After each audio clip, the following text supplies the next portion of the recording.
I got to play. It's a guy that we both like. There's one that sold for 61 on April 27th. Damn. Free shipping. Hell yeah, man. It's not the obvious guys that win you your league. Oh, I'm on the clock. Oh, no, I got auto picked. Oh, there's one.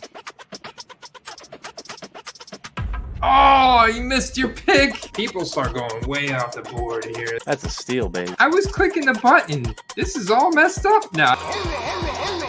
How do we get so many auto picks? 2, 1. Nailed it.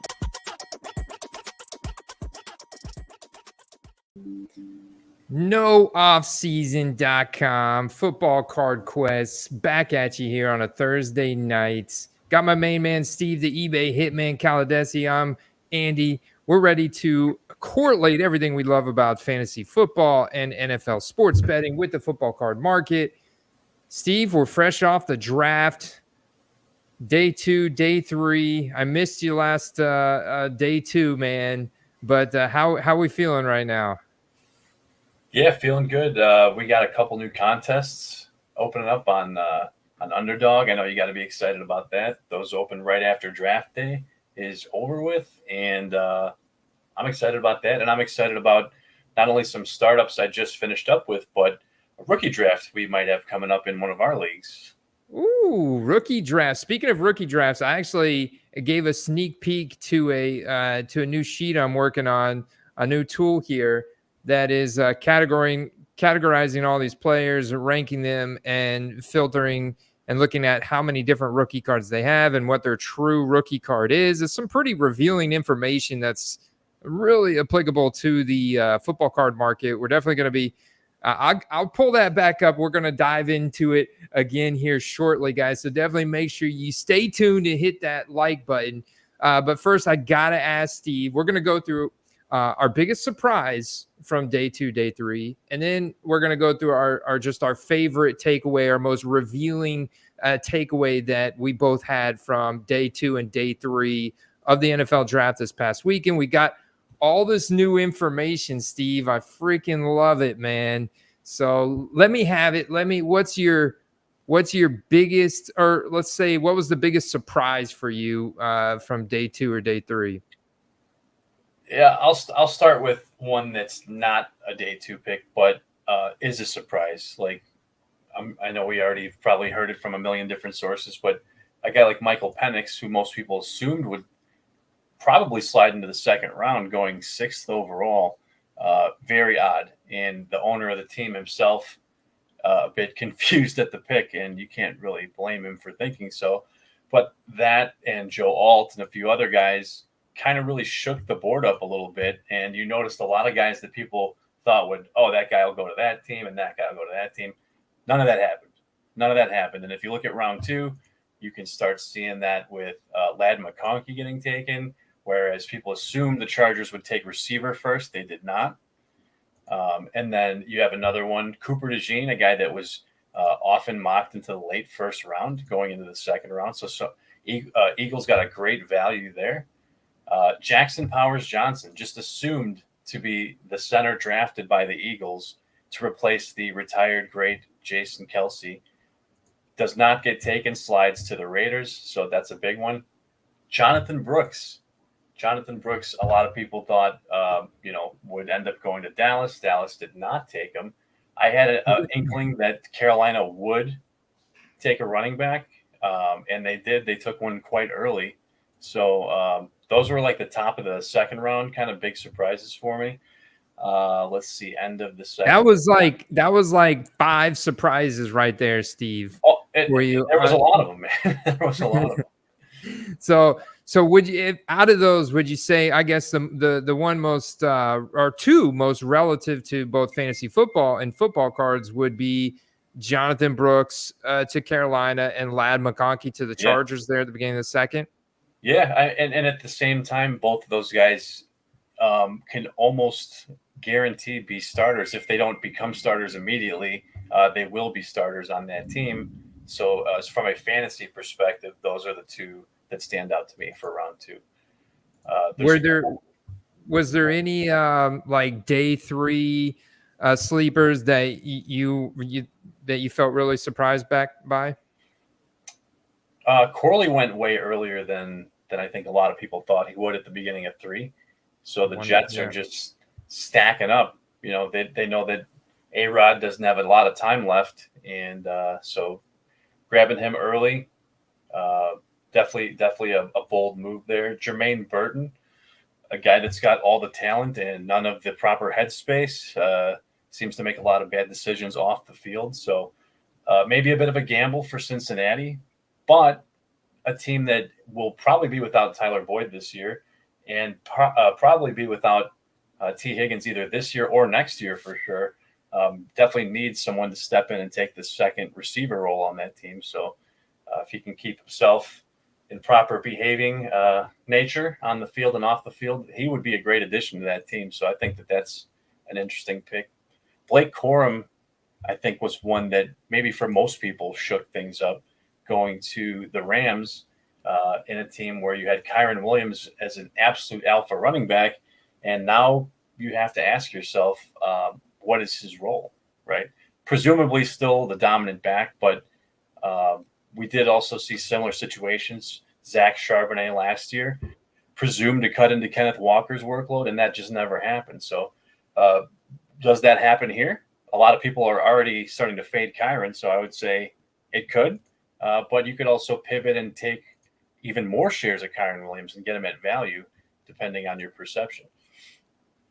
Man, that was a great rundown of a lot of surprises. I think there was one actually you didn't hit on. This was my biggest surprise from day 3. Actually, I think is Marshawn Lloyd. I don't know if you mentioned him, but going to the Green Bay Packers after they bring in Josh Jacobs. So it's like not only the Green Bay Packers bring in Josh Jacobs, I get it.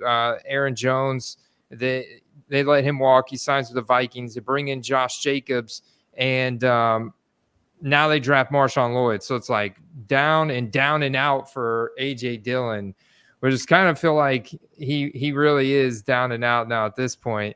I don't know. Maybe they could trade him. Maybe they could get some trade capital from him. I mean, the real reason they brought him back is they just like him. I mean, the organization likes him. He's got a huge fan base there.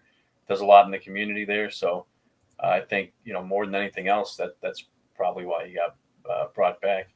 I really thought that they were going to take Braylon Allen, honestly, and I wasn't that far off. They did take a early running back, at least as far as modern draft standards go. So I mean that only bolsters that emerging offense in Green Bay that much more. Yeah, Braylon Allen to the Jets.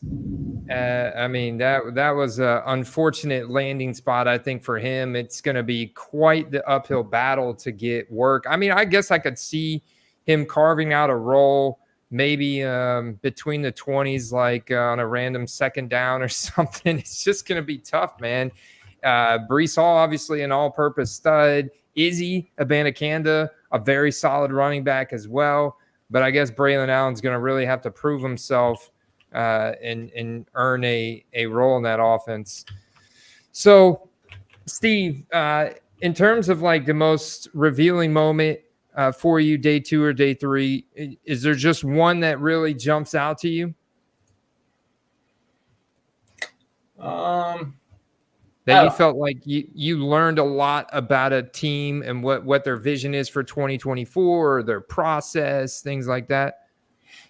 I will say this, Chargers, a lot of people kind of gave them a hard time for the Joe Alt pick, but it makes sense. You look at the teams that have become really successful in this league. They've built around their O-line.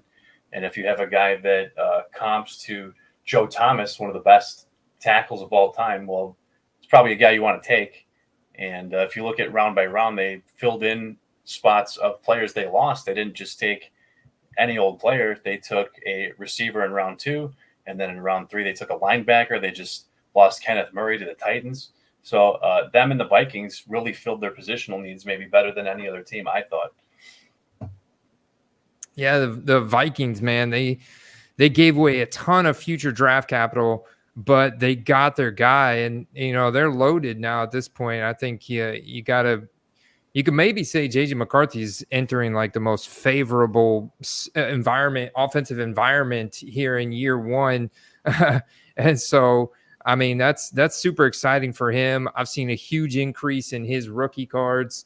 And so let's I think Steve, we should kind of pull up and go through the top 10 here and look at, these guys and how attainable they are within the hobby, just in terms of like their overall market volume and how many different rookie cards they have.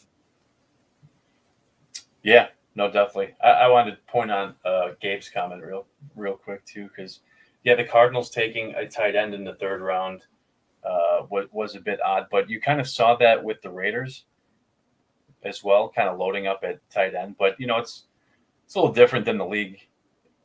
It's a little different than the league used to be, where in a lot of passing situations, tight ends are lining up in the slot more and more nowadays. So is it that big of a deal? I mean, maybe it could have been a waste pick, but maybe there's just no one they really like there, and that's the unfortunate side of where you end up in the draft. But yeah, I do agree that it seems kind of nonsensical when they have an elite tight end already. Yeah, that maybe they can trade him. Maybe they can trade Mayer whenever, still on a rookie contract. Honestly, I mean, the guy was a first round draft pick. We'll see. I mean, you got to say that at this point, you got to figure the Cardinals probably are like the most improved team, and just getting a couple weapons on offense. They have a running back and a receiver, and not that Connor's necessarily like chump change or anything, but you have two good running backs now, so that's just that much better. Yeah, no, I like what Arizona did from a skill position standpoint, but are you are you a Malik Neighbors guy or a Marvin Harrison Jr.? Which one do you think is going to have a better rookie season? Malik went to the Giants there. Also top 10. A lot of guys say he's the more natural, explosive athlete over Marvin Harrison Jr. So it'll be. I'm interested to get your take. Who you think is better there? I mean, they're both pretty elite, but I think from a fantasy perspective that they'll be pretty even. And you wouldn't think that because of their landing place, but there's really no one else in the Giants. There's just not. And in a pass first league and a team that'll probably be trailing a lot, he'll probably lead the league in targets if he can stay healthy. And target volume tends to equate into receptions, which tends to equate into yards, which equates into touchdowns typically. So I would even honestly give the edge to Neighbors just on that alone, because there's really no one else for them to throw to. Yeah, he's one of them. Like Malik, Marvin Harrison Jr., even guys like you mentioned, Ladd McConkey, Keon Coleman to the Bills, Jalen Polk to the Patriots there in the early second. Potentially Xavier Worthy for the Chiefs at the end of the first. Potentially even Troy Franklin that got drafted to Denver, that was a college wide receiver with Bo Nix, if he ends up getting the start there. Ricky Pearsall in San Francisco, if they trade Brandon Ayuk and or Deebo Samuel. I mean, that's like, I don't know. I just named off like 6 or 7 wide receivers drafted this year that could potentially be the wide receiver 1 on their team this year. I think that's pretty wild, Steve. I think that's going to be fantastic for the hobby, because I haven't seen Fanatics snipe any of those guys yet. And Marvin Harrison Jr., actually, you can go on Twitter. Carter sent me a link.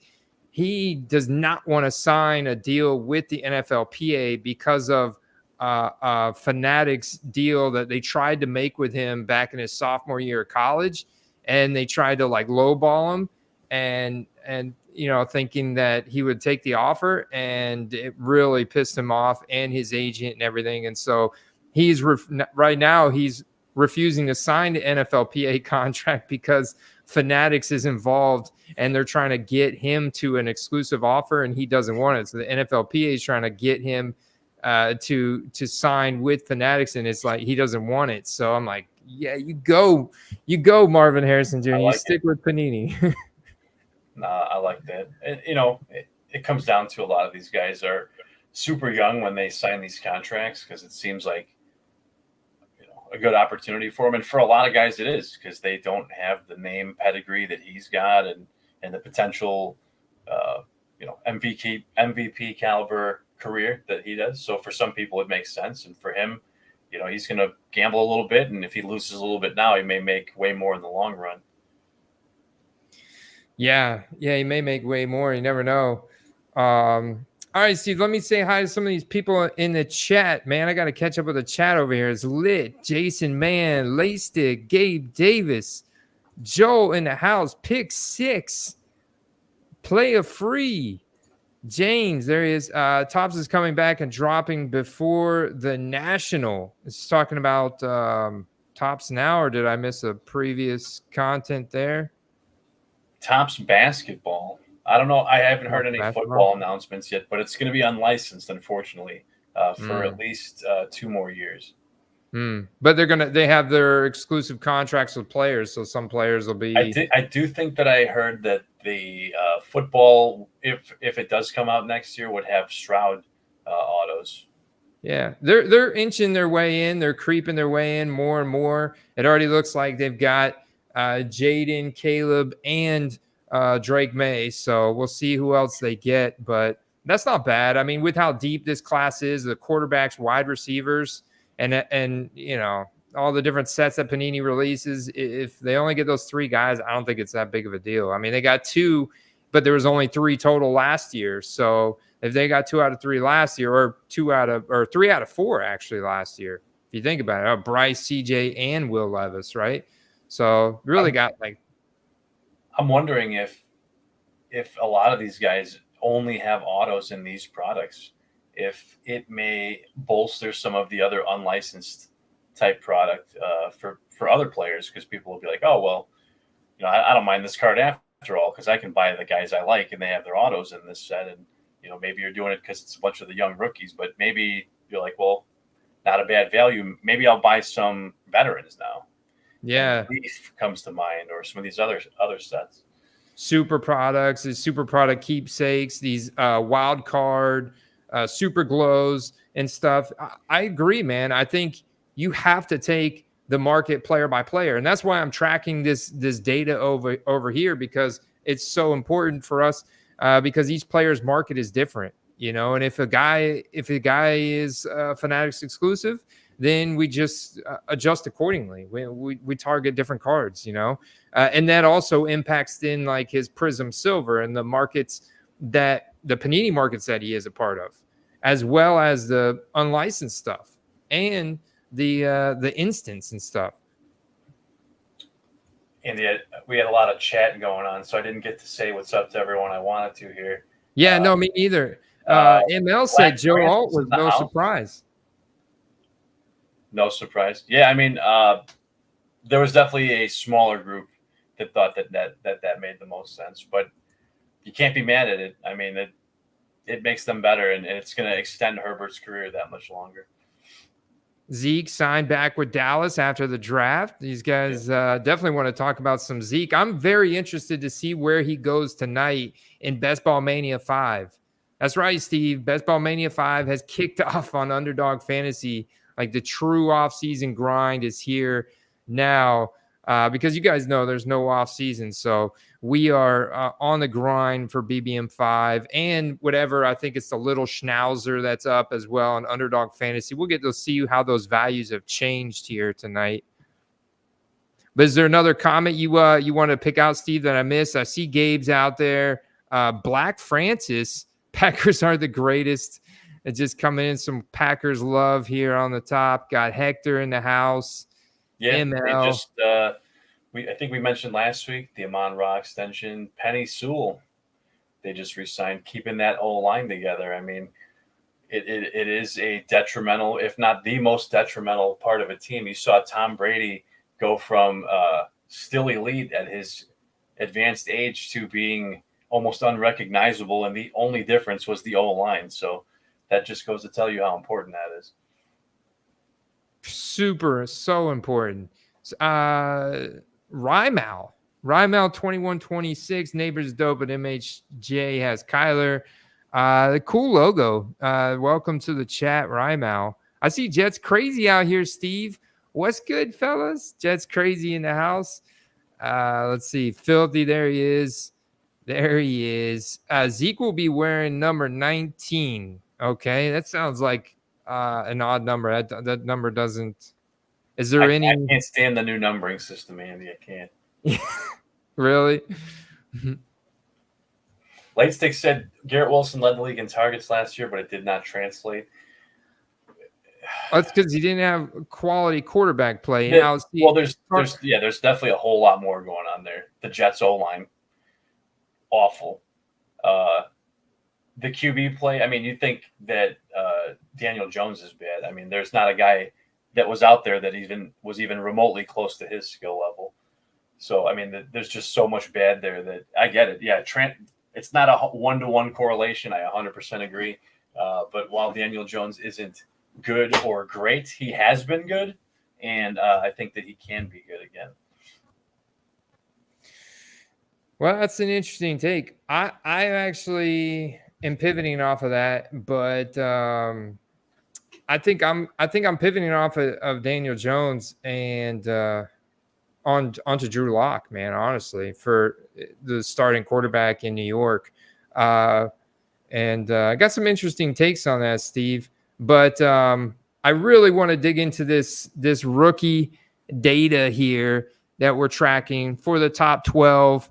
We're going to share the top 12 tonight, but the full list with all the rookies, the rookies that are applicable that we really want to target here. We're talking skill position players, fantasy, because this is the Dynasty Superflex fantasy rankings from Fantasy Pros. Now, whether you like Fantasy Pros ranking system or not, they give an ADP. They're looking at the market, the highest that they're being taken and the lowest they're being taken, and giving us an average draft position here of how these guys should be ranked. Looking at a rookie Superflex Dynasty draft, Steve, where you're just drafting from the rookies. You're treating your fantasy team like your actual general manager.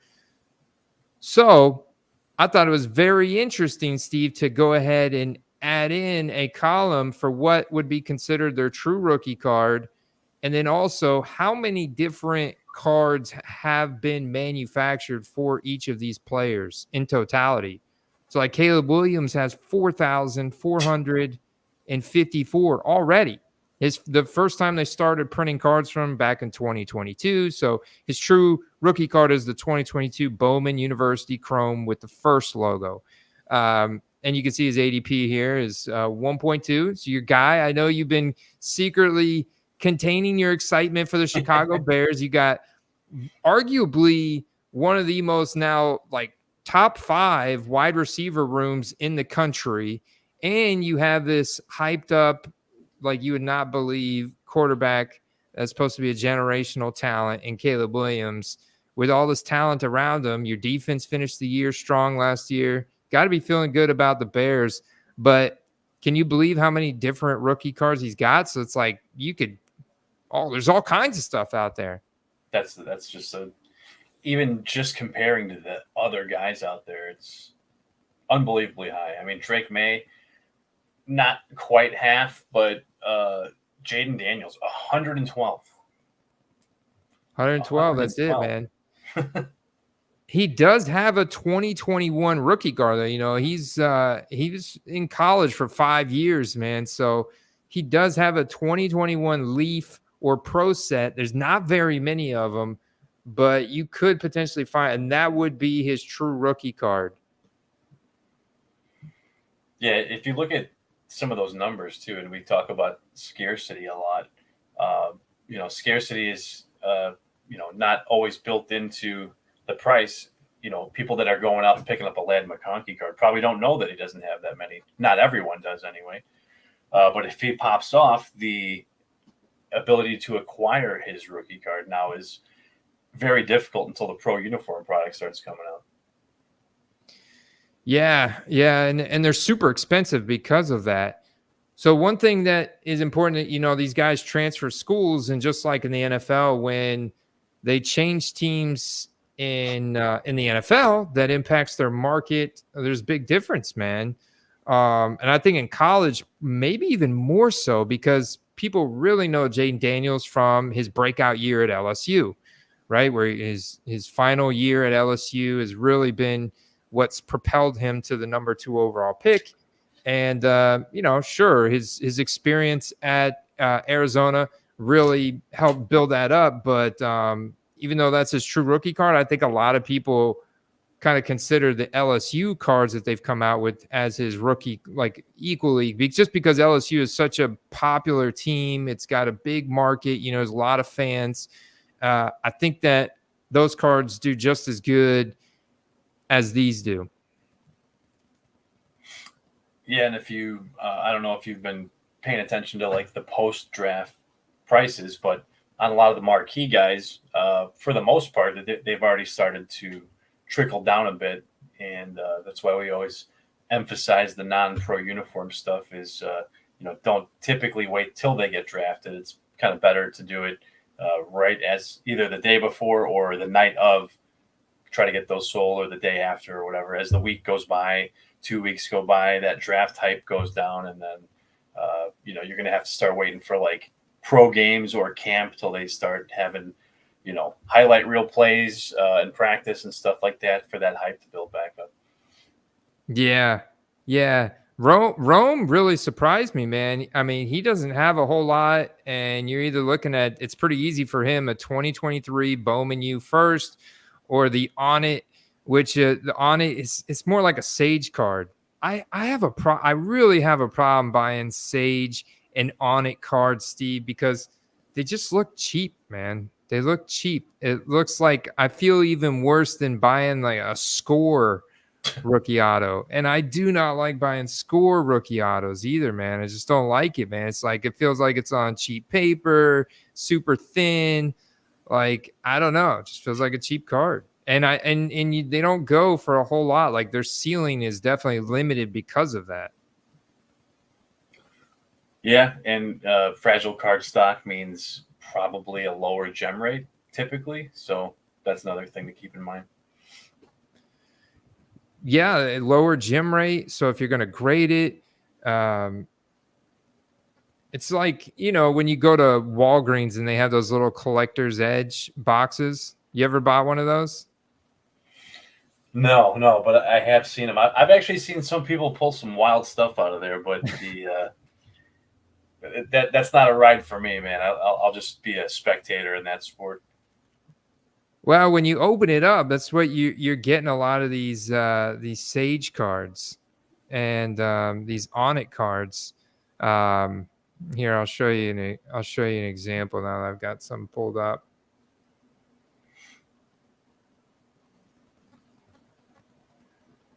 Okay. So that's the 2023. I'll see if I can find the 2022. So it doesn't even have like any rookie card indication on the. Let me just go to sold so we can show you what people are buying here. So see, it doesn't even have any rookie indication. Well, that's Michael Penix and Ndunze combo there. But there you go. Interesting prices, though, honestly. Yeah, I mean, it's at least a game photo, but look, that one sold for $10. Of course, this one's autoed with like a gold Sharpie. It's like a foil finish, 85, 95. So those are going to do pretty well because they have an auto, and that's like his first auto, This really is his first auto when he first signing cards. I mean, that's some nice penmanship right there. I would love to see if he's with the number and everything. I would love to see if he continues this penmanship after he's about to sign 500,000 Panini cards. We'll see what the Roman Dunze penmanship turns into, guys. I think ML's saying that he's got some nice scorecards, making him reconsider his life choices. Now, there is some nice scorecards. I just think as a whole, if you're typically buying product to grade and resell, it's not a bad set per se, but as far as what the hobby market, goes towards when new product comes out, it's always the same few sets, sad to say, but it's the prisms, the optics, and then it's been an umbrella that's growing. Andy, National Treasures, Spectra, we're seeing more and more people like Phoenix. I know that's a hot topic every year. but the amount of people that like Phoenix, the amount of people that like Mosaic has just been growing every year. So yeah, Sure. Score there's nothing wrong with Score. Score's been around since early 90s, as far as I can remember, maybe even late 80s. So I know, man. I know. It's just, I get it. But that's the thing. That's why I take every player's market individually because, for example, I bought a Sean Tucker Score auto last year early on in the season when I thought he was going to be something. The Bucks actually drafted a new running back this year that I'm excited about that excels between the tackles. That should be a good compliment to Rachaad White. But I digress. I bought Sean Tucker Score auto because that's all that was out there. So, it's one of those things. I will do it. I know, I get it. It's like it is an authentic sports card. It's okay, but at the same time, it's not. When you just hold like even a prism or like an obsidian card or something in your hands, there's just such a huge quality difference. You're a Spectra man. sure. I know you love Spectra. Even the Leaf card. The Leaf cards are really nice. Like when you get one of those Leaf medals, any of the Leaf Chrome cards, they're really nice. I don't know. It's just something that I like about those sticker cards. For sure. And I think that unfortunately, one of the areas that is good for Score is also bad. And what I mean by that is it comes out early in the cycle. A lot of times it's the first set, and you do have rookies in it, but they're still in college uniforms. And that's obviously, for a lot of people, a big detractor. So that there are good cards to be had, but if you're pulling rookies, those are ones that got to be on the move quick, unless it's something you just keep, collecting yourself. Yeah, I look at like the Roman Dunze, his on it rookie auto with the gold Sharpies is selling for $85. I feel like that's the equivalent of buying a beer in Chicago by the National, and it's like those $15 beers. For example, let's look at what Brian Thomas is selling for. I feel like there's a lot of that Chicago hype because it's not like Rome is walking into a situation where he's going to be the number one receiver. I think that would be very dangerous assumption to make when you have a player that's a first round. I mean, we're talking top 10. One of the top separators against press coverage, man coverage, double coverage, zone coverage. I mean, DJ Moore is an elite athlete who is incredible at his craft. And he's both physically talented and he's got the skill set and experience. So he's in a totally different stratosphere. Can Rome get there? Yes, Rome has the raw tools. Rome is a very, very good prospect, but he doesn't have the experience just yet. So to think that Rome could come in and step in as a number one wide receiver there when you have DJ Moore and Keenan Allen. I didn't even go into Keenan Allen. Keenan Allen has been a consistent producer for over 10 years, Steve. So to see his selling for 85, that's like buying one of the Chicago beers by the airport. You're not wrong, man. There's definitely some gouging going on out here, but yeah, you hit the nail on the head. And as excited as a lot of people are for Rome, he's stepping into a crowded receiver room where you have one potential future Hall of Famer, and then one of the most electric receivers in the game on the other side.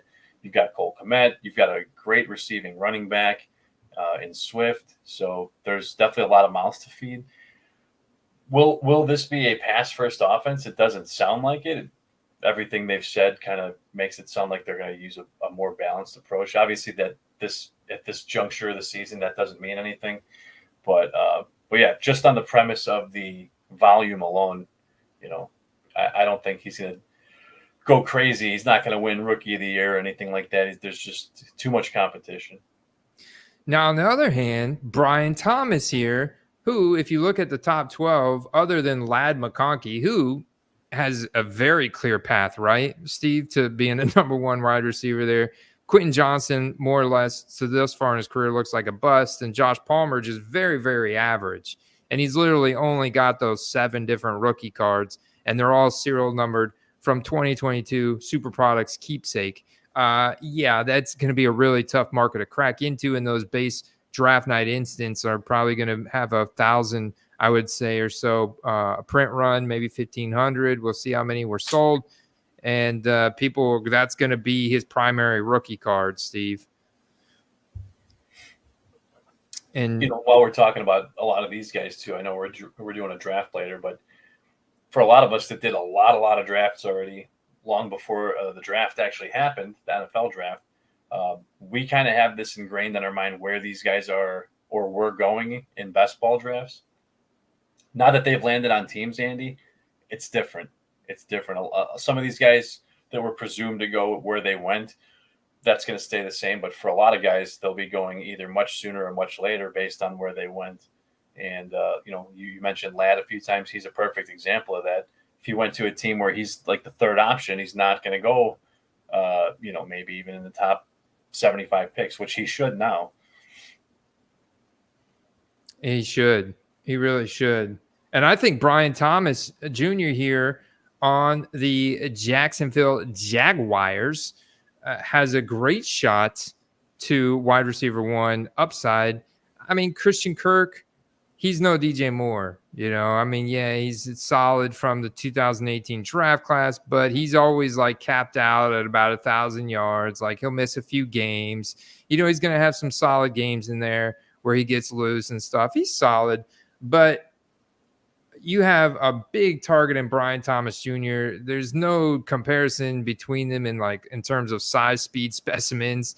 So, and Zay Jones missed a lot of time due to health, and I think Zay Jones is going to be like 30 this year. So Brian Thomas Jr. could easily step in here. And on the Jags, where we know Doug Peterson is going to be more on the hot seat this year, and they're going to be put in more pressure pack situations. Going to be plenty of throwing it. Trevor likes to throw it deep, man. He gets aggressive. And I feel like Trevor's now on the hot seat for the tail end of his rookie contract. This is a big contract year for him as well. And Brian Thomas Jr., I think, can see a ton of action. He's only got 49 different rookie cards, Steve. And look, the Bowman University Chrome First, non-serial number, granted, is only selling for $17 I don't get it. I guess maybe because the Jags are smaller fan base, Steve, but maybe people don't realize he's only got 49 different cards. Like, this is it. And I think people are like, oh, no, he's got this, he's got that, he's got this. And so these non-serial number Bowman Chrome University Firsts are being totally undervalued. I think everyone had their heart on him going to the Bills, honestly, and that could have something to do with it. I know there's a group, myself included, that think that a lot of his success was just where he played and who he played with. Not to say that he's bad per se, but maybe that he overachieved a little bit. And I didn't want to cut you off earlier, but James already mentioned that Zay Jones was actually released. So that is not a target concern. So he should have a very clear role there. But again, like you said, there's not necessarily a lack of targets there, but there's definitely already a bunch of established guys that kind of know their role on that team. So does he fall more into the Gabe Davis play role? Because now they have him as well. So one of those guys is going to have to be like a slot or part-time receiver, or maybe they just roll all three out there and just chuck it. I think that'd be even more fun. Yeah, Gabe Davis, no, they paid him a healthy contract, so he's going to be out there on the perimeter. But the thing is, I mean, Gabe Davis is like just slower. He's just slow, man. Like, I don't think he's going to have his moments where, yeah, he's got good like boundary awareness. He's got pretty good hands. So he's going to have his moments, but I mean, Brian Thomas is fast, bro. He ran a 4.33 at the combine. This guy was constantly getting loose in college. I mean, it's 99th percentile height adjusted speed score.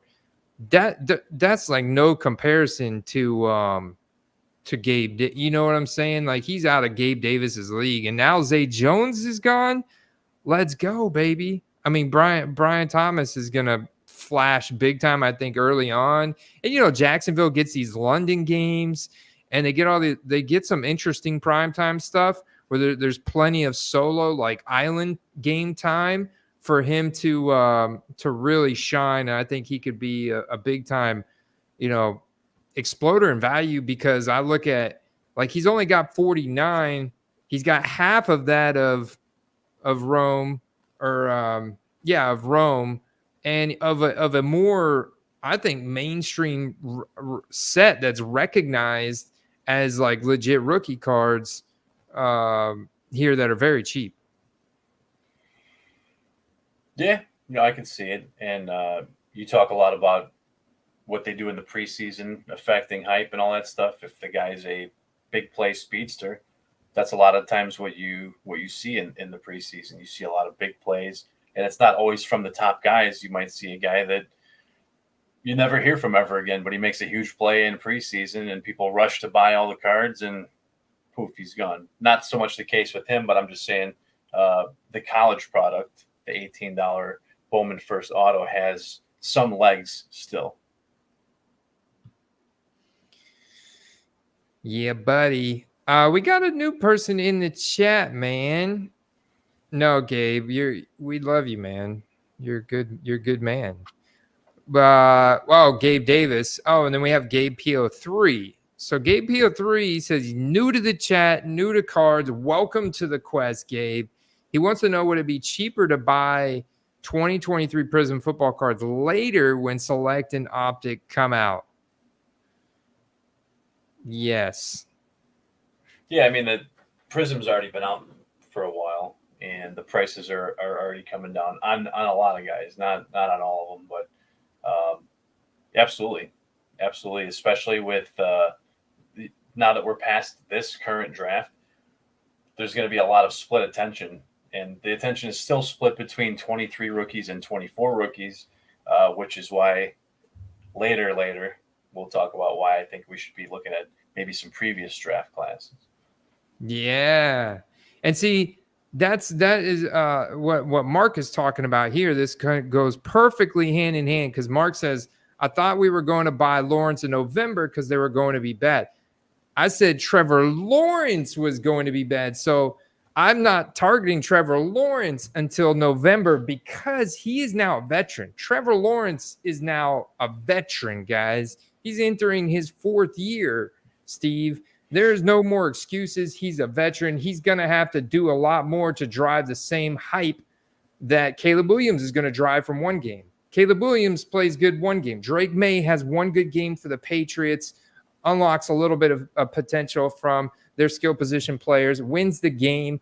That card is going to go up exponentially compared to Trevor Lawrence winning week 1. Trevor Lawrence winning week 1, it's like, okay, let's see what else you can do. I'm not sold yet. You did this last year. You did this the year before, and then you flamed out when we got to the playoffs. And we had like playoff championship game expectations baked into your rookie autos, Trevor. You were $1,000 rookie auto, buddy. We expected that championship game, and he never got there. So now it's almost like people get burned, they get sour a little bit. Whereas Brian Thomas Jr. is a rookie.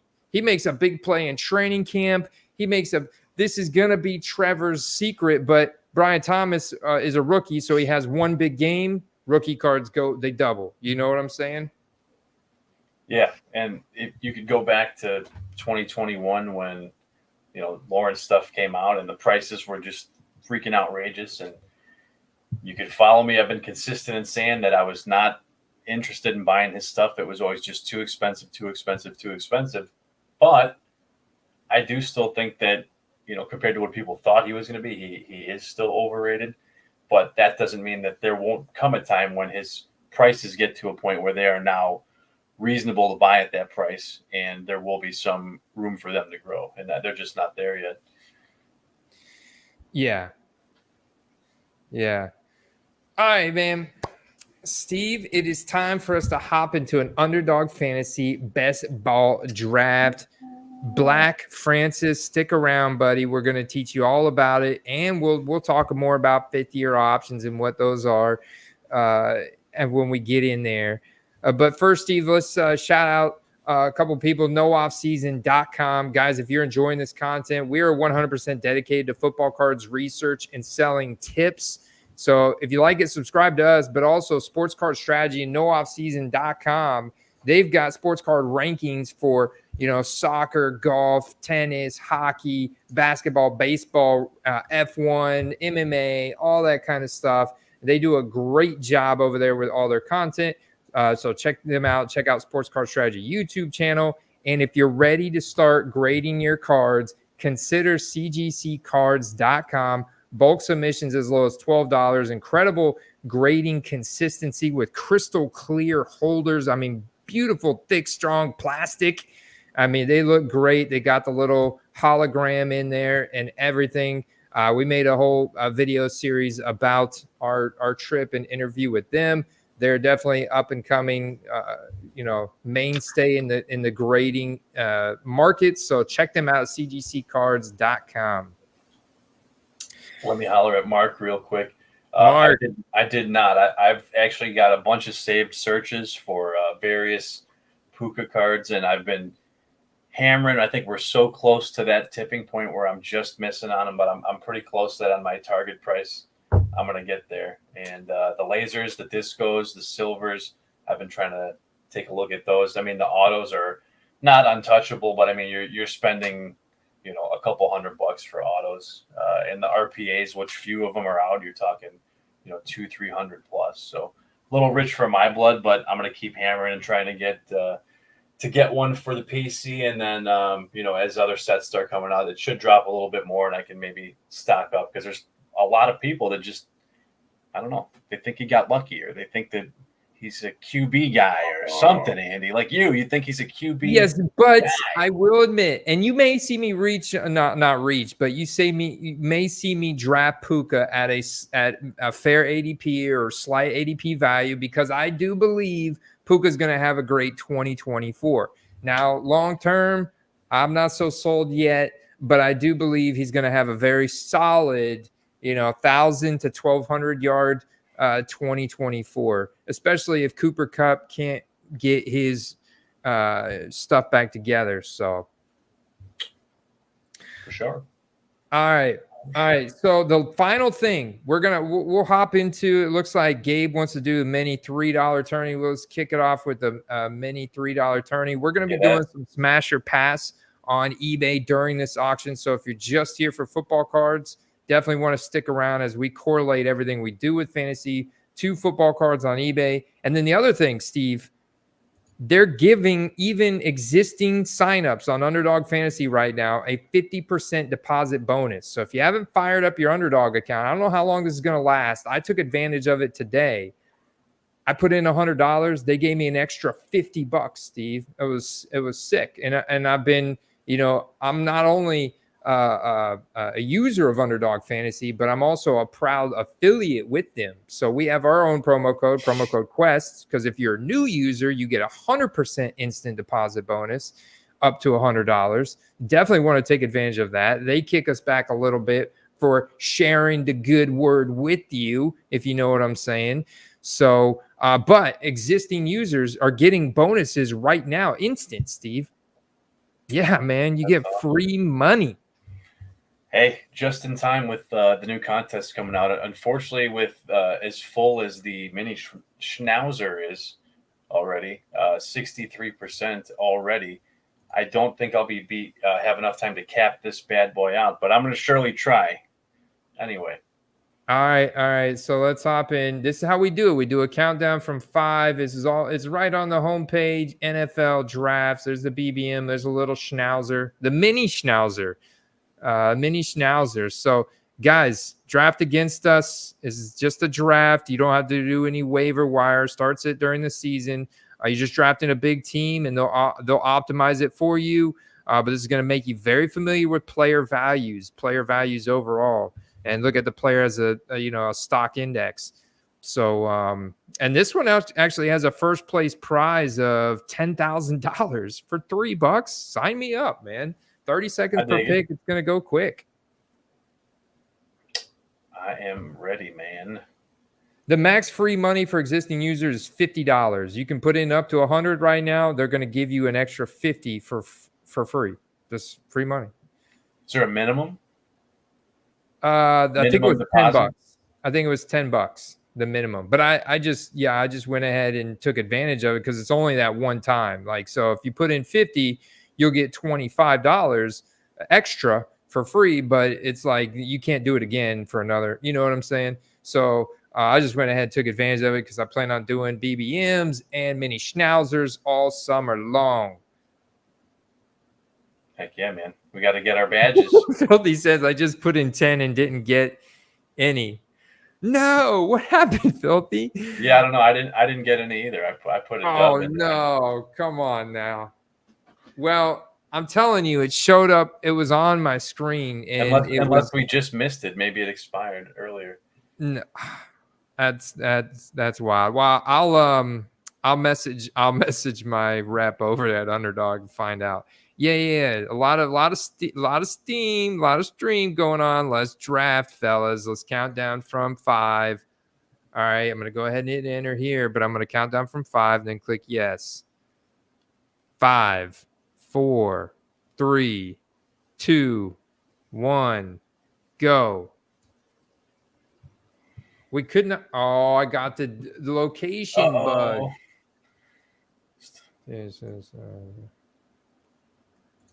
Oh. Give me a second, guys. I think I'm gonna end up in one with. I may have to double box it again, Andy. Oh, there's still a chance. There's technical difficulties. Please stand by. Oh, I got Derek, Lightstick, Filthy.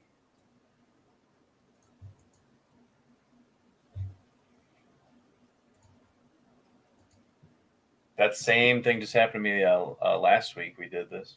I got to close out everything, maybe?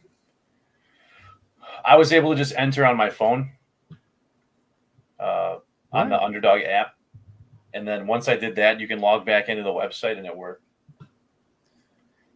Well, hold on. I'm just going to exit out and refresh. All right. I feel confident it's going to work this time. I might have to you want me to count down? Location. Let me see. All right. I have to I'm going to count down again unless you guys are already in one, but if you want to get in another one, that's going to be on this screen. Let's see. 5, 4, 3, 2, 1, go. Oh. God bless. What the heck? gotta use your phone. Gotta go cookies. Gotta clear the cookies.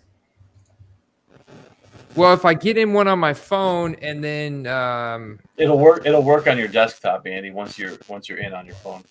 Yeah, hold on. I'm gonna try one more thing. I'm curious. This is the Microsoft recommended browser right here. So let's see if maybe if I use the Microsoft recommended browser, I get better luck.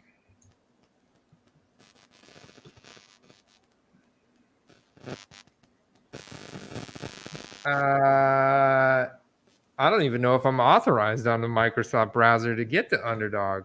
It's now I'm just stuck in a load thing, and you guys are looking at a bunch of random news stories. Oh, damn. Andy, I got the 11th pick. Guess who slid to me? Oh, who? Puka Nakua. I will take it.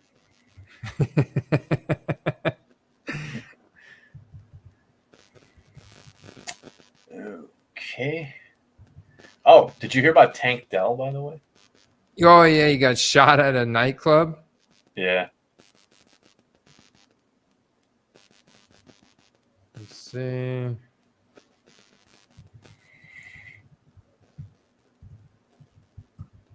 All right.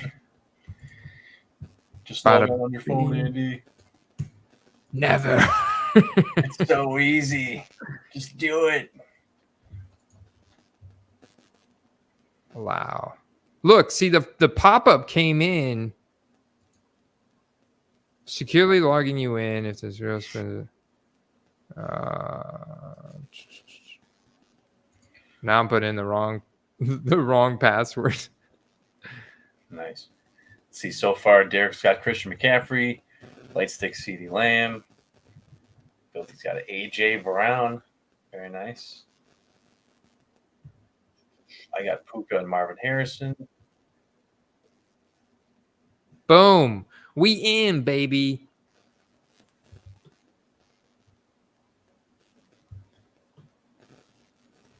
I don't have the I'm gonna have to mobile web app is coming soon. Okay. Drafts.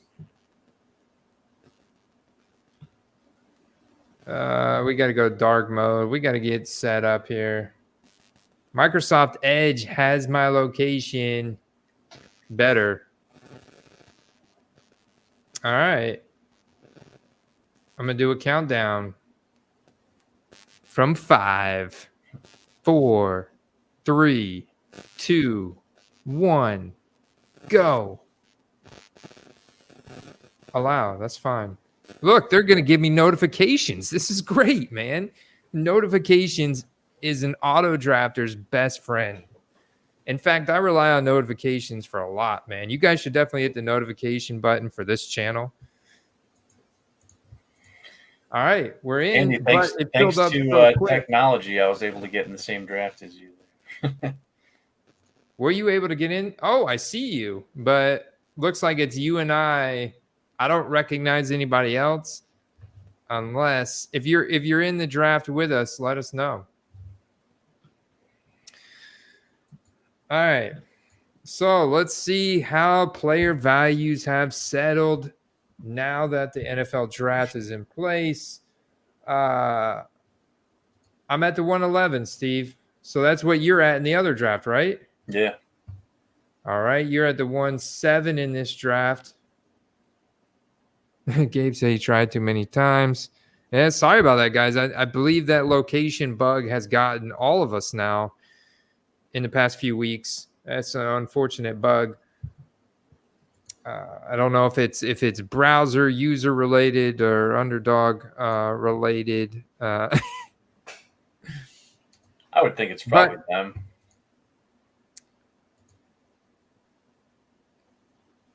All right. Nonetheless, we are in. both drafts are going to line up here. No surprises there for CMC. He really does stand out in a league of his own for rookie cards as well.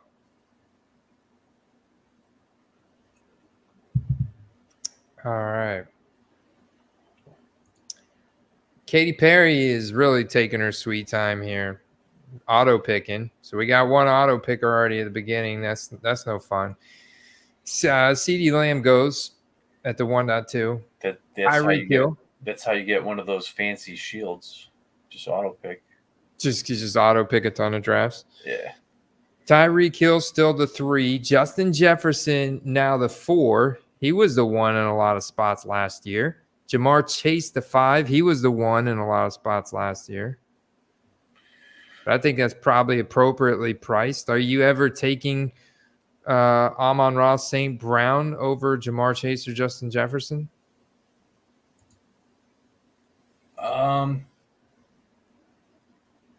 They're all pretty even, honestly, I think. Whoa. You took Breece Hall at the 1.7. Wow, man. Yeah. That's got to be the richest I've ever seen him sell for in one of these drafts. He did a lot late in the year last year, and he's definitely healthy. And now they have an O-line and a quarterback, so the rushing title could be his, honestly. Marvin Harrison Jr. over Garrett Wilson.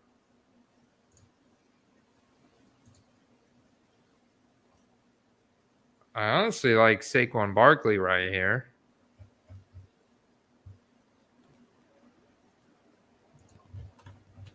Wow, they got Brandon Ayuk priced up high too. 18.2. Devontae Adams all the way to the back of the first. I'm curious to see what this turn guy is going to do. I took Barkley. There goes Puka went A.J. Brown right after you took Breece Hall. Okay, the turn guy's on auto pick now, it looks like. Or he just... Well, maybe not. His clock's running down on him again. So he took Garrett Wilson at the turn, which was the ADP pick. Not much of a change there. Yeah, I mean, he's running it down to 0 again, Steve. He's getting every second that he paid for. Damn so it. Sam Laporta, I mean, that is way too rich. What is going on in this draft? It's way too rich for Sam Laporta, in my opinion. But wow. I feel like that there's no way that was an auto pick. Like, that's got to be queued up, right? Might have started something up and went and took a whiz real quick and just missed it. Well, that's why the Underdog app is your friend. You can pick while you're taking a whiz. Yeah, and here I am running down the clock too. I guess I'll go Marvin Harrison Jr. there. I think that's the most I've ever paid for him, but I don't see why not. I think he's easily going to have a wide receiver 1 season. Andy, I had the 14th pick, and I also have Marvin Harrison Jr. In the concurrent draft. Wow. Who'd you take at the number 11?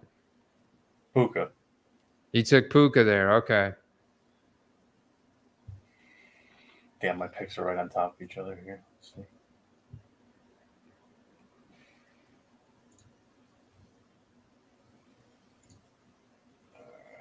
We're not playing any games here. So I'll wait till you're done taking your picks, Steve, to make this comment. Okay, so you go Jonathan Taylor. So far, I haven't seen, like, you're maybe drafting a little bit. I think you got Jonathan Taylor at a great value there. I felt like maybe that was a little bit of a reach for Breece Hall, but he's capable of that spot. He scored 252 fantasy points last year with a busted O-line, and he's coming off of a knee surgery. I think he's going to be, I don't want to say clear cut, but he'll be probably the best fantasy running back this year, I think. Wow. Okay. All right. Yeah, because he's a year fully removed from that knee injury, that ACL. So I get it. Yeah, I get it. Rodgers is healthy. You like it because he's also a very good receiver. So he's going to be on the field in those receiving situations as well as rushing situations. I'm interested to see if there's any type of timeshare, but he's one of those guys that's so good that he'll just demand that you have him out there almost like as a Bijan Robinson type of role. The thing it's strange to me about, like, McCaffrey and Hall have a lot in common, but Barkley too, but Bijan and Gibbs, for example, like, they do share backfield. So I get that standalone they had great seasons, but I don't think there's any clear indicator that they're just going to be used nearly exclusively like some of these other guys. Now I'm seeing Kyron still go here at the end of the second, but with them drafting Corum, they openly expressed that he was more or less a clone of Kyron, and that's why they drafted him. I got to think there's going to be more of a time split share, because if they run Kyron again this year like they did last year, wouldn't you think he's going to break down? I mean, he started to break down there towards the end of the season. It wasn't like, I mean, he's not built like Barkley or Bijan or Breece or Christian McCaffrey or Jonathan Taylor, And neither is Jahmyr Gibbs. So I got beef with him going at 15 too, especially with David Montgomery in the backfield. Come on. Where's David Montgomery going to go here in the 9th round? Are you freaking kidding me? The disrespect. Well, I mean, yeah, dude. The guy put up 13 touchdowns last year and only played in 14 games. He had almost a touchdown in every single game. And his snap share, if you noticed in the playoffs, his snap share actually went up. So when they needed it most, they actually had him in the game more often. And yeah, Gibbs is just more explosive. He's faster. He can score from anywhere on the field, but he's a little bit more gadgety. And David Montgomery is the hammer. He can do it all. He's got some solid juice in him still. He's still pretty young. And I just think there's a huge price discrepancy there. Yeah. Getting Montgomery late is a value versus overpaying in the first or early second for Gibbs. All right, I'm back on the clock. I gotta say, I'm not going with my prototypical strategy here, but I'm not mad about it.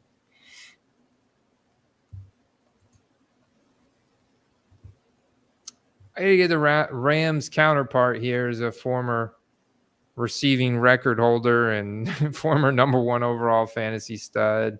I feel like this too cheap, man. They let him slide so much. Cooper Kupp at the back end of the what am I at now? 3rd round. I mean, that just feels way too cheap for a guy that's got potential top Justin Jefferson upside up there.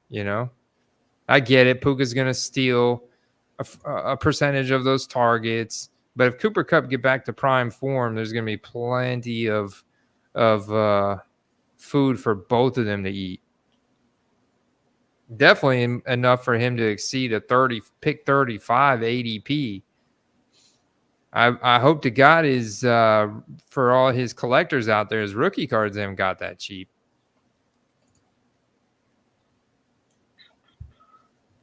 Let's see here.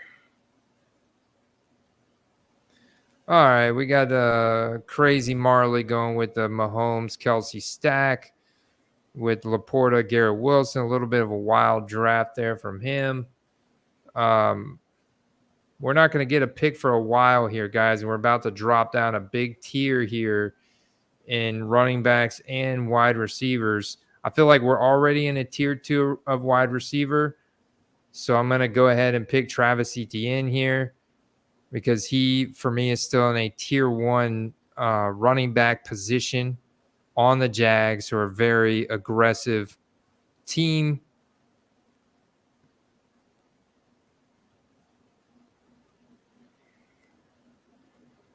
%81 of the time the Jags were under shotgun last year. Travis Etienne.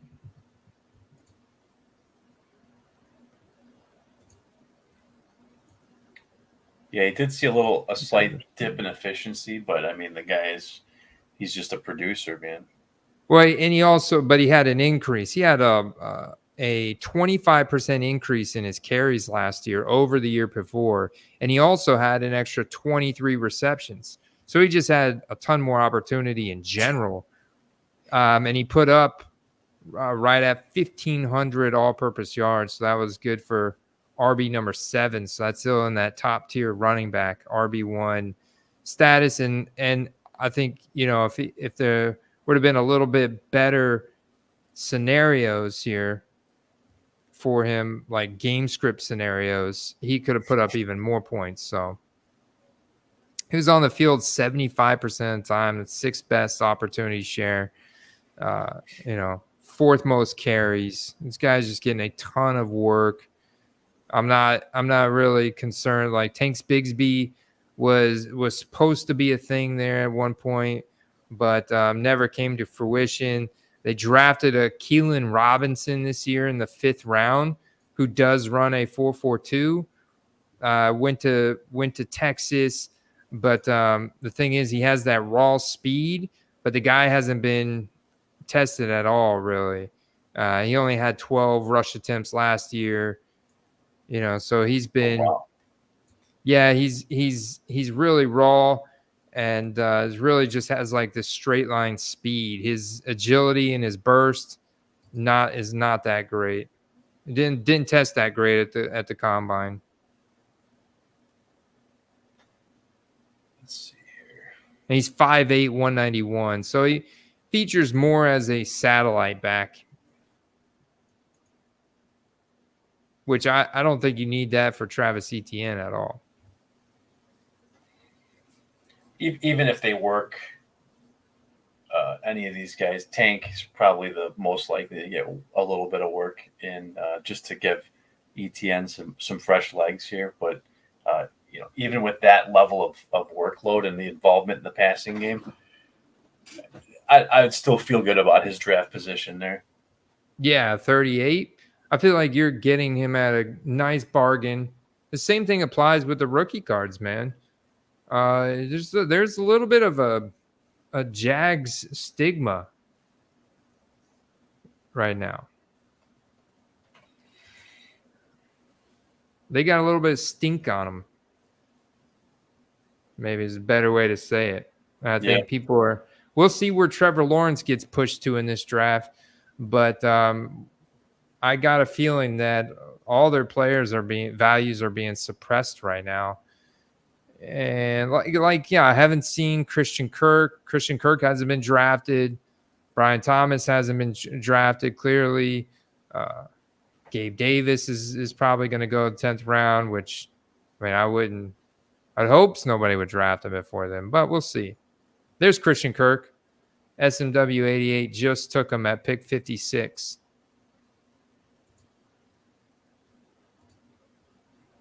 I feel like you can really make out in these early drafts because some of these values are going to change. Like I see Kyron continuing to slide here. I see like guys like Jonathan Taylor maybe continue to rise. Jahmyr Gibbs should, I think, slide back a little bit, but he's a got home run hitting upside. So Kyle Pitts value could go up from there. Let's see. I don't mind taking Anthony Richardson here, but definitely give me Terry McLaurin. I'll take Terry McLaurin. Ooh. Xavier Worthy. Sorry, AR. I'm not gonna get you, buddy. I'm not gonna get you. Not this time around. Oh, I got sniped by Crazy Marley. Oh, who has now the entire... How much of a chief stack do you need? Dear God. They have the whole team, bro. What a poop head.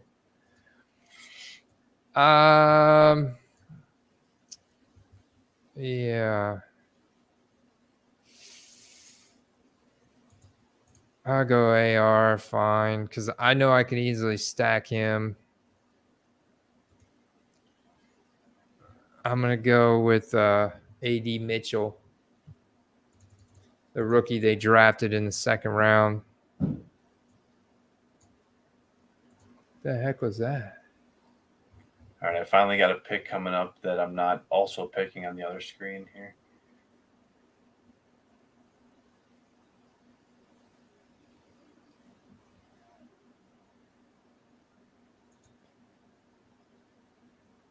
Man, that snipe really threw me for a loop there, but it's okay. AR's got incredible upside.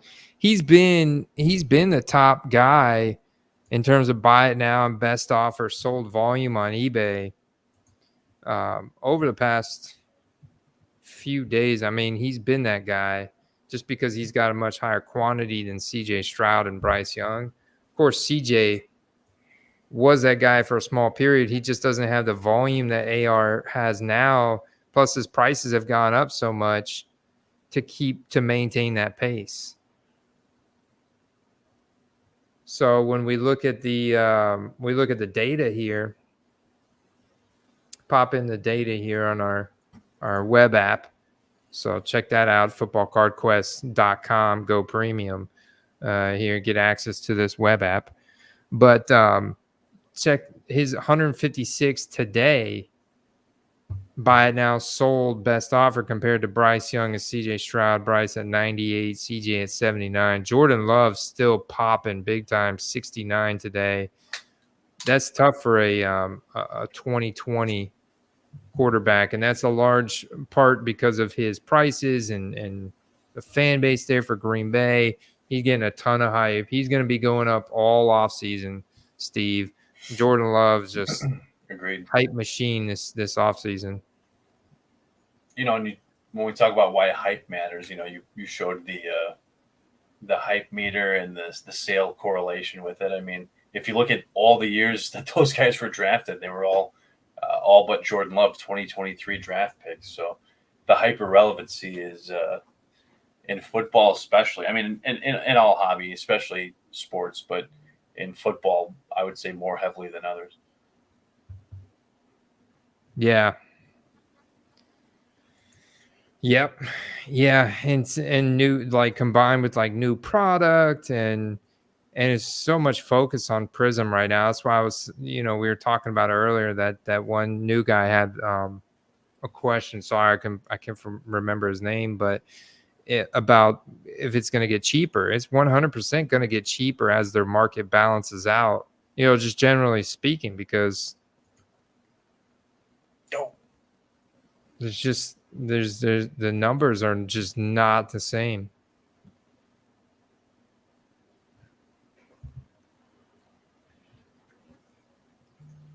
All right, so we're getting through the middle of the seventh here. Ooh, I'm up. Steve did go Marquise Brown in the middle of the sixth. I like that. James Cook at 55, solid. The Bills were one of those guys who kept trading back this year, man. Some people didn't like it, but other people did like it. I like Keon Coleman that they got there in second round. I think, for one, he's hilarious.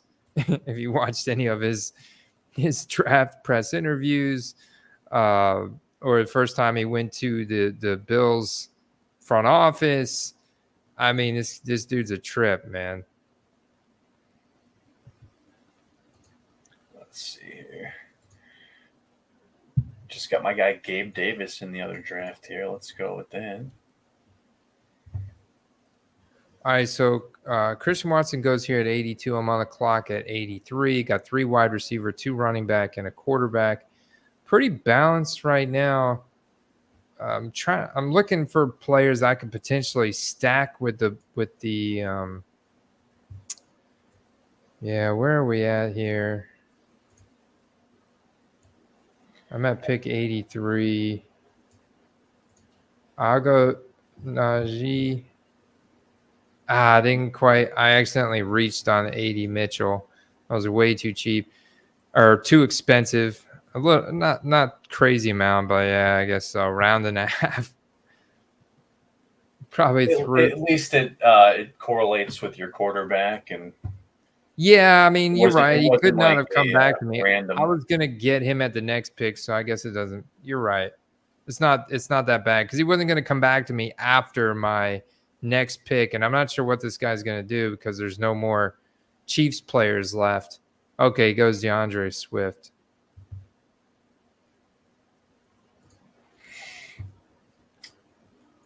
Respect.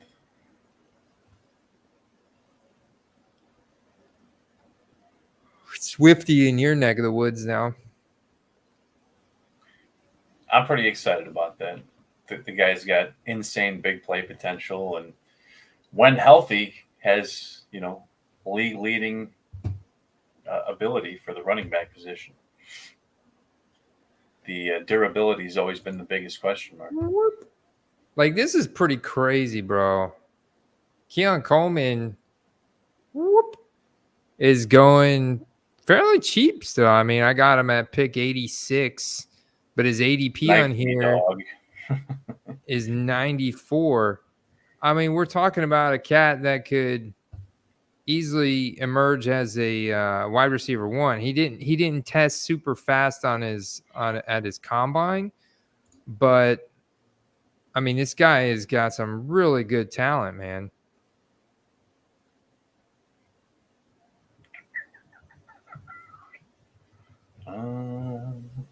Damn. Nah, I'm going to have to reach now because I had him lined up to go with Allen here.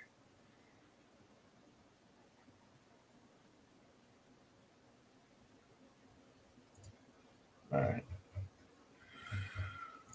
Let's go. Curtis Samuel for the Buffalo Bills. I see what you did. Oh, I got you. So I sniped you, huh? Yeah.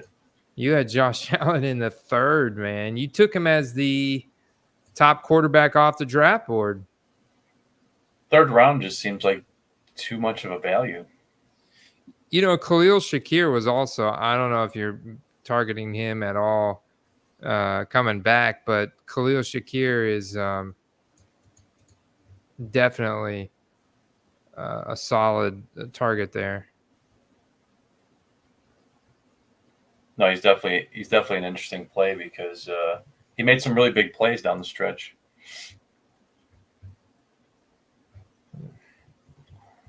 Yeah, man, he was really solid.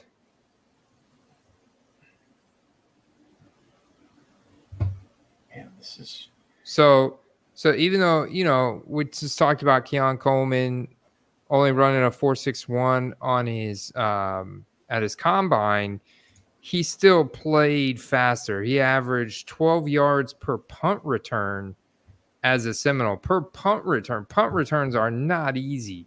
12 yards per punt return is very solid. And he scored 19 touchdowns on 115 college catches. 19 touchdowns on just 115 catches. That's wide receiver one numbers. I mean, that's a big time ball catcher. Like, dude, contested catches. I mean, this is going to be perfect for Josh Allen, who has a tendency to throw it up. You know what I'm saying? So I could easily see, besides Dalton Kincaid, maybe Dalton Kincaid is still like arguably the target leader, and you can see he went here at 54. probably, yeah. But the Bills play a very aggressive, high-paced style of offense. Josh Allen at the helm.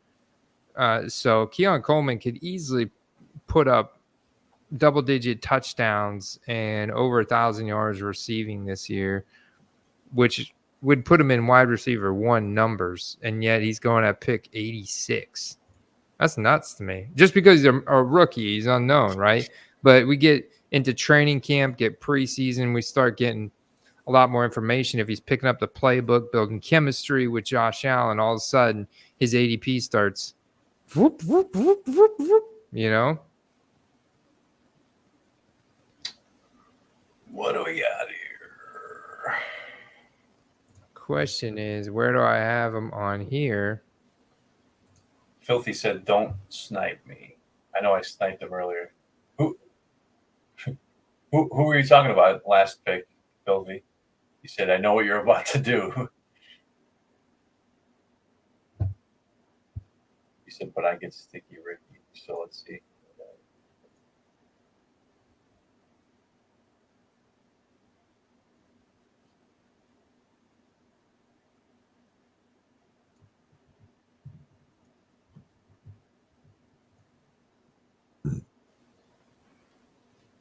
Gabe says meow. Agreed. It's definitely a lot. It's a lot to juggle on these best ball drafts when there's two at the same time. Yeah. Yeah, I feel like you're actually like trying to make your picks and stuff. I struggle with just one, man. I'm back on the board. All right, let's see what we got. We don't know what's going on with Chubb yet. I like Javonte Williams here, though. That's very interesting. There's Khalil Shakir. I'm not going to snipe you. I'm going to let the clock run out. I actually might go quarterback here, who I think is really, you know, of course, if you ask Matthew Berry, he's going to tell you Jaden Daniels. He's a big Commanders fan. Be the top fantasy quarterback, but he's got good, like, legitimate reasoning behind it. And I've got Terry McLaurin, so it'd be a perfect stack with Jaden Daniels with his rushing upside, and then Terry McLaurin with his high-end receiving upside. So I would get the best of both worlds, to get all the rushing from Jaden, get all the receiving work and touchdowns from Terry. You also got TJ Hawkinson here as a security blanket for JJ McCarthy as a rookie quarterback, which is very appetizing for me here. This cheap, man, without having a tight end yet. I mean, Steve, we're in the 10th round, man. I know.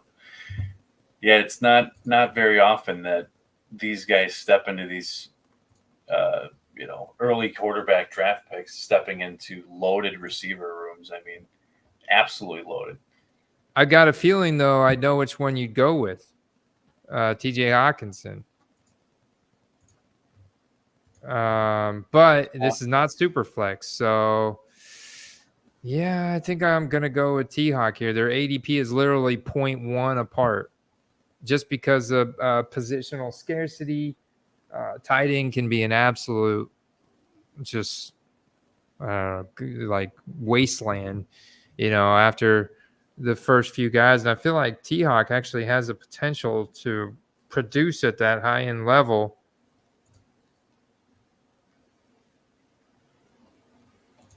All right, let's see. Especially if he builds some good chemistry with McCarthy. Yeah, I mean, they have amazing receivers. They have T-Hawk at tight end, a good running back. Like, the whole division got better. I mean, the Lions, I don't know if they got better per se, but they definitely didn't get worse. But, the division that used to just be like the Green Bay Packers and that's it, now is like every team's good.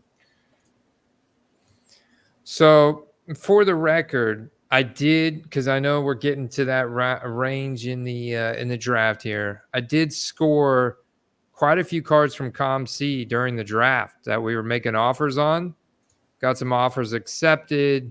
One of those guys was Jatavion Sanders. Got drafted by the Carolina Panthers. I think he immediately, regardless of what Filthy in the chat here says about Tommy Tremble, Jatavion Sanders immediately kind of steps in that tight end one spot as a security blanket for Bryce Young, who definitely needs to get the ball out quick. And obviously, they moved up to draft Xavier Legette, but there's a lot of question marks around Legette because he's a fifth-year college player that a lot of guys think they reached on. So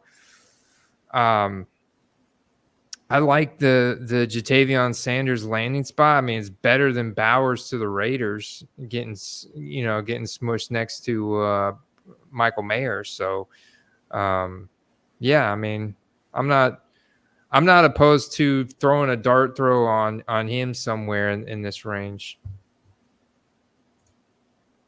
Don't late stick. How dare you? That's a the reach. one thing. The one thing they have against him is his ability to generate yards after the catch. So they say he's not a big yards after the catch guy, and Xavier Legette or Jonathan Brooks that they drafted, he's coming off a torn ACL from November 11th. So he'll probably be ready because he's so young. This is his first ACL, but he's not going to be 100%, cutting and turning. That's not going to be him. He could if he comes back and tries to do too much too quick, he could get injured again real quick. So yeah, I'm not thinking that Jonathan Brooks is going to have the greatest rookie season. And I think it's going to be more of a rotation between him and Chuba and probably Miles Sanders because they paid him a boatload of money for no reason. It's a terrible contract they took on. And they paid a lot for Bryce Young. And so this would be a good test for him. I think Jatavion Sanders is going to get some work out there at tight end. Yeah, I know Derek's been big on that guy for a while. Probably couldn't have been any more excited than him going to a team that's needy of a tight end. But I did get the gold shimmer. I got like 3 of his cards. Like this guy accepted my big offer. Let me see. Go to my dashboard. Yeah, I got the chrome here. I'm almost up, but I'll pull this up.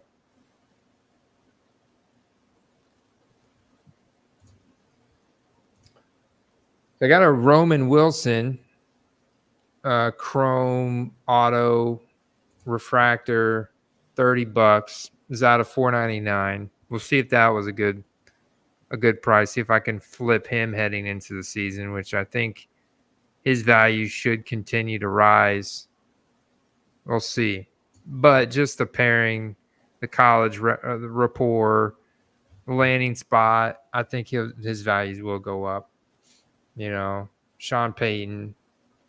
All right, back on the clock.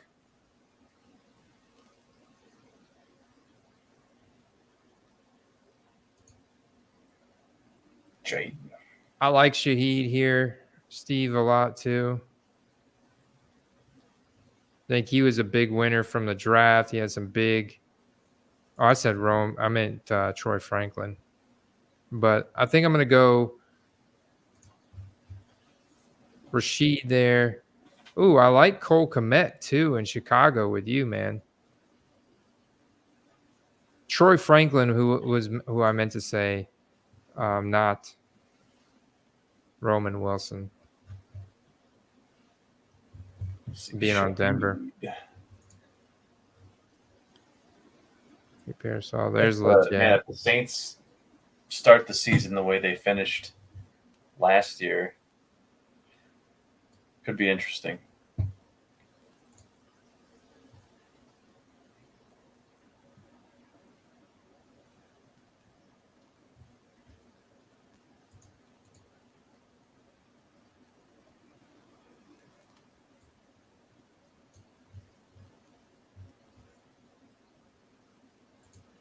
You got Hunter Henry as well in New England with a rookie quarterback.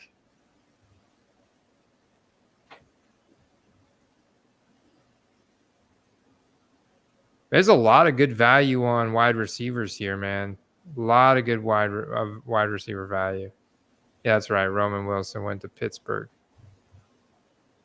You know what? I mean, dude, if I think Blake Corum's got to be a top handcuff. I mean, if Kyron goes down at all, Blake Corum's values are just going to skyrocket in that offense with that offensive line that's been just juiced up like crazy this offseason in free agency. I think Blake Corum is probably he's top 3 at least running back handcuffs in the league. Mm-hmm.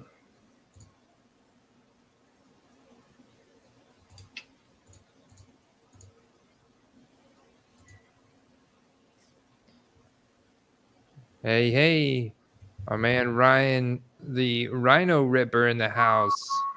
He pulled a Contenders Optic. Preview Anthony Richardson, rookie auto out of 23. Dude, don't price that for anything lower than, I don't know, what'd you say, Steve? Like $2,000 or something?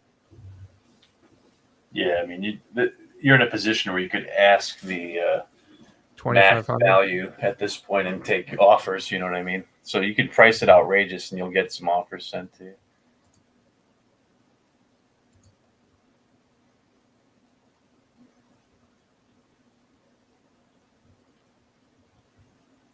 You've been on a wide receiver tear here in the Steve.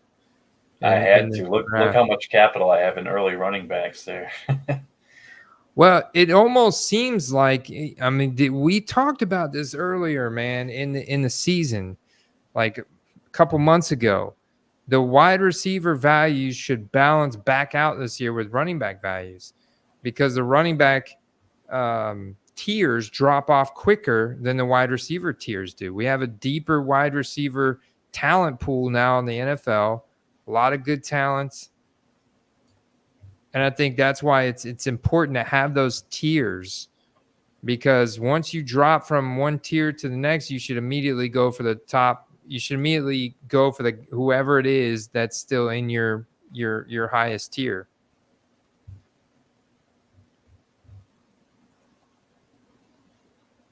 There goes Muth. Dang, man, you late night lifter, late stick. I guess that's why he does have late in his name. He's a late night owl. Later, brother. Later, bro. Crush it.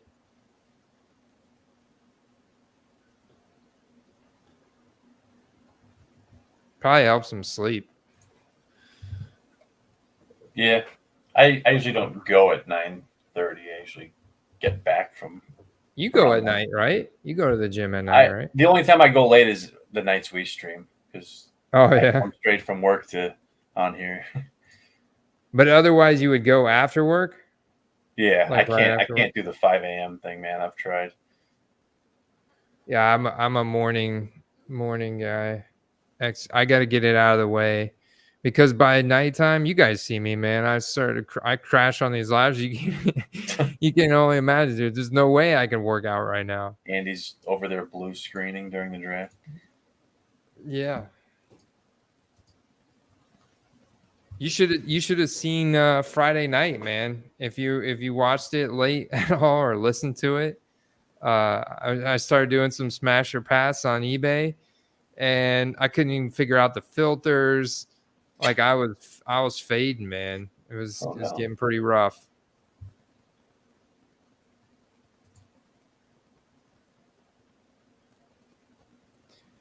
Richie, he says, you guys didn't go to the National and have your fun this year, did you?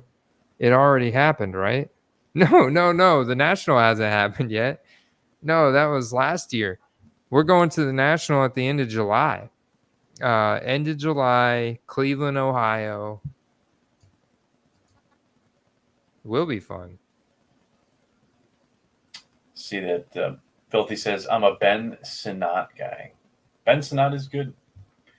And probably maybe not the starting tight end, at least not to begin the year, but I would be willing to bet that probably by the end of the year he will be. Who drafted Sinnott? Was that the Rams? Commanders, I It's think. slipping my mind, but yeah, I've heard good things about him as well. Let's see. Yeah, Commanders. Oh, that's right. The Commanders drafted him. That's right. Yeah, I think that is a juicy landing spot on the Commanders. I mean, Logan Thomas is like 32 now. So the depth chart is just ripe for the pickings. They don't have like that big, massive target. So that's going to be Sinnott's role. So now, remember when Mark asked earlier if I was like, if I wasn't in on Trevor, but I was in on Brian Thomas, is because Trevor's a veteran, Brian's a rookie. But in the Commanders situation, Jaden's a rookie, Ben Sinnott's a rookie, and Terry's the veteran. If I'm buying Terry, I'm buying Jaden.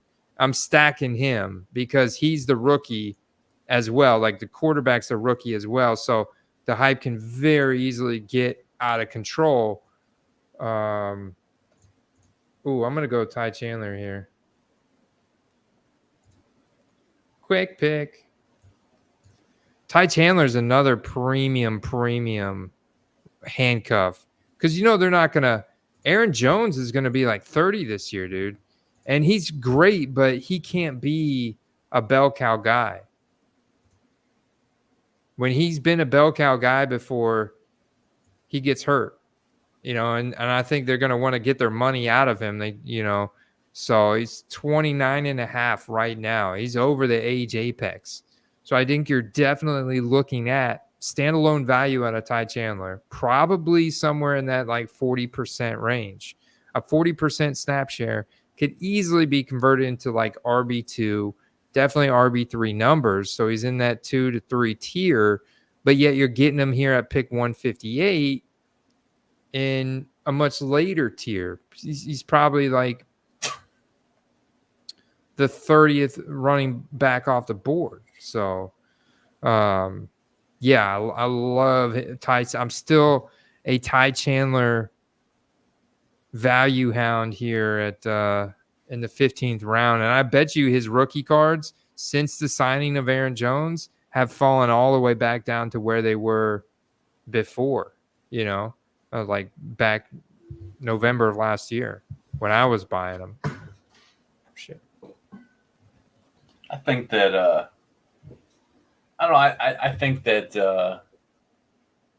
I think the running back health thing is more of a fluke last year. I get it that age is part of it for Aaron Jones, but I think he is one of those kind of freakish guys that can play another year or two at an elite level. The hamstring, man, last year, and I don't care if you're 21 or 31 or whatever, like a bad hamstring injuries linger, and it's unfortunate. I guess we'll see the true test this year, but I think that he's still definitely capable of like a 200 carry workload. Yeah, so like to Rich Dicko's comment, I was doing some deadlifts the other day, man. Almost pulled a hamstring because I've been doing so many house projects and stuff. As you can see, there's not very many cards on the wall behind me. So I got a lot of house projects going on. Pretty soon there'll be a whole new background back here, Steve, behind me. So yeah, definitely still on that. I'm actually, Steve, I have continued to progress on my health kick, if that's what you want to call it, my healthy lifestyle. And now, Steve, I weigh about, I'll let you guess. How much do you think I weigh now? Oh, I didn't know your weight before, so I might be just so I started last November at 248 pounds. Okay. 248, right at 250. I'd say 187. Ooh, man, you give me a lot of credit. Not quite there yet.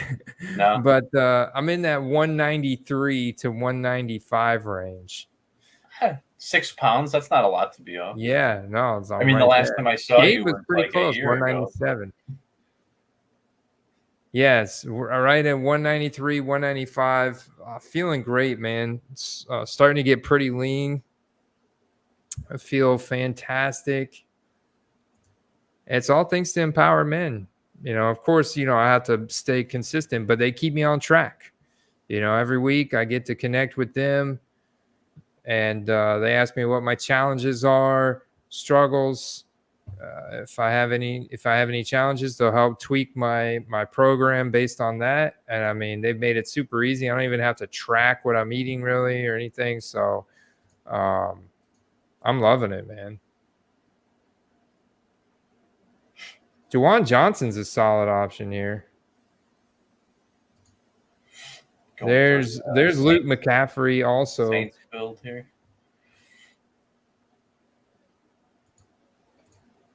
I wonder if Jatavion. Yeah, he's still out there. Wow, man. His ADP, Jatavion Sanders ADP at 207. That's so cheap. I'm going to have to get some quarterbacks here, though, Steve. I only got one quarterback. I feel like that's dangerous. That's too dangerous. Lucky for you, there's still starters out there. A lot of these drafts before the season started had 20 rounds. So you were able to like load up on QBs, but you got to be a little more selective now. I can't wait to do 3 cone this year at the draft, man. I'm gonna beat Carter. He's my competition. Like, he crushed it last year, man. He is fast. But Ryan, you definitely should, man. Steve is summer shredding. He's getting ready to come down here to the beach. I'm doing it. Come on, man. And you know what? Sign up with the Empower Men with me if you are. Hit me up because I've got a discount, a sweet discount code for them. Let's see where Andy goes with this here. I gotta go quarterback here.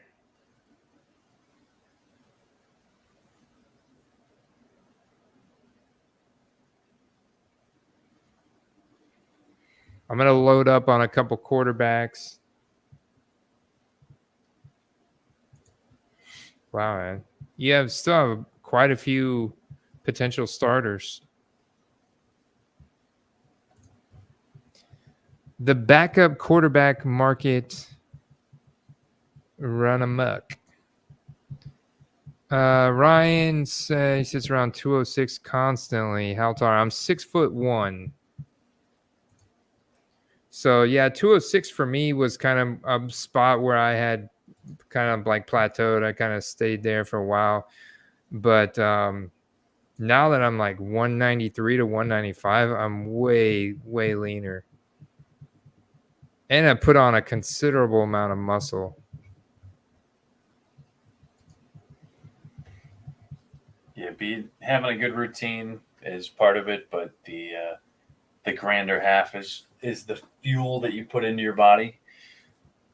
That's going to be the clay, if you will.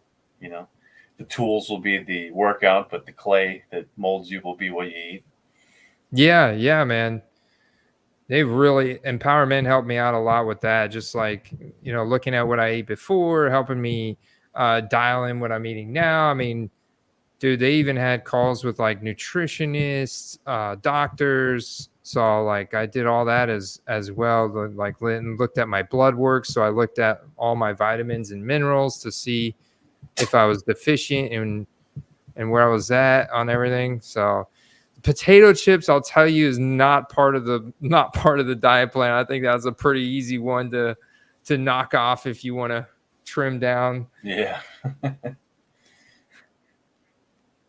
Agreed.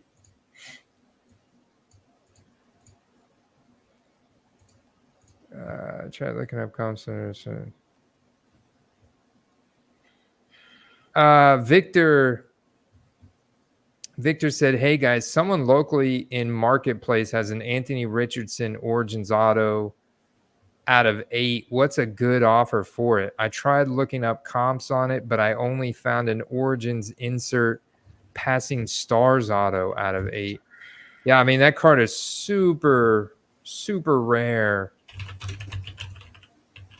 And is it the Origins in the Gators uniform or Pro uniform Origins? Is it sticker auto or on card?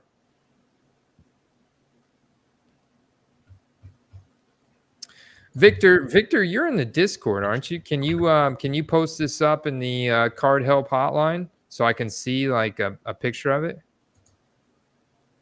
He said Pro Uni sticker or on card auto, and does it have like it should have the rookie card shield there? Is he wearing 00 jerseys? 00 jersey in that one? A lot of questions that would really dictate to me how much that card should be worth.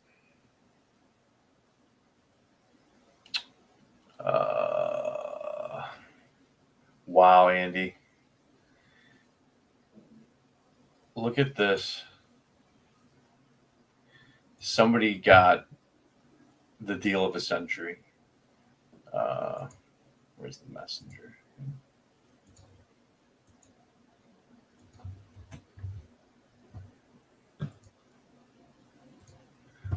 Trying to find comps, and I found, for the record, this is not what this card should have sold for. I don't know if it's going to pop up for you, but I can tell you what the offer price that was accepted was. And this is why sometimes it doesn't hurt to just shoot an offer out there.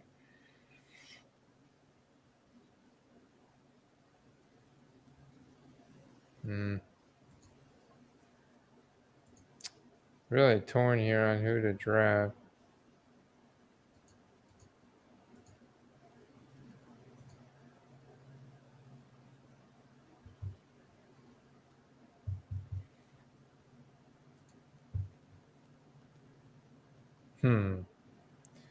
Got 3 tight ends, 1, 2, 3, 6 wide receivers, and 5 running backs, 3 quarterbacks. I don't have enough wide receivers, huh?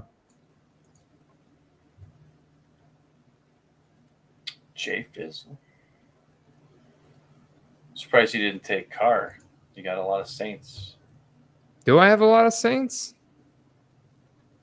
I have Rashid Shaheed. And He's the only. Oh, I do have Juwan Jennings. You're right. Juwan Johnson. I didn't realize that.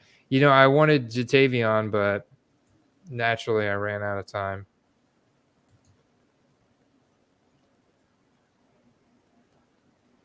Did get my little slice of the Houston Texans offense at the very end and Noah Brown. Definitely don't want to forget about Noah Brown. Keep a light on for him. He's going to have a spike game next year for sure. At least one. Hello there, James Lardakis.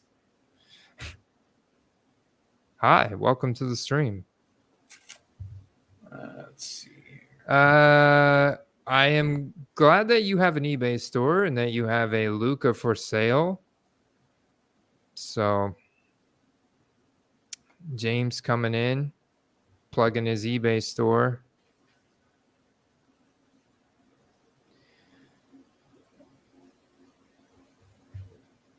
Yeah, see the gold out of 25. Sit out there any longer, Andy. I just got to do it.